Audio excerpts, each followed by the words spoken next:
కూటమి ప్రభుత్వానికి ఇక్కడ ఓట్లు రాలేదు.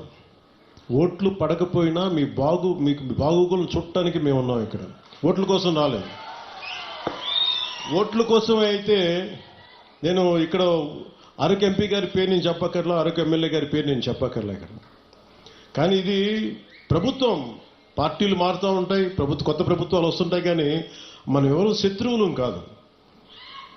మనందరం విభేదాలు ఉంటాయి, భావాలు అంటే వైరుధ్యమైన భావాలు ఉంటాయి తప్ప మనం ఎవరు కొట్టుకోవడానికి సిద్ధంగా లేదు. మనందరం కలిపి ఎవరు ఏ పార్టీ అయినా సరే కూర్చొని అభివృద్ధికి శ్రీకారం చుట్టాలి. దాంట్లో భాగంగానే ఇక్కడ ఇందాక పంచాయతీ ప్రెసిడెంట్స్ అందరూ కొంతమంది మాట్లాడుతూ ఉంటే ఒకటే చెప్తున్నాను. మేము రాగానే 13,326 పంచాయతీలకి 100 రూపాయలు 300 రూపాయలు ఉన్నదాన్ని మేము 10,000 25,000 చేసాం. ఇన్ని సంవత్సరాల్లో 30-40 సంవత్సరాలు కాదు, గత స్వాతంత్రం వచ్చినప్పటి నుంచి ఎప్పుడు ఇంత డబ్బులు పెంచలే. అది ఎవరు కూడా పంచాయతీలన్నీ గత ప్రభుత్వం పంచాయతీలు.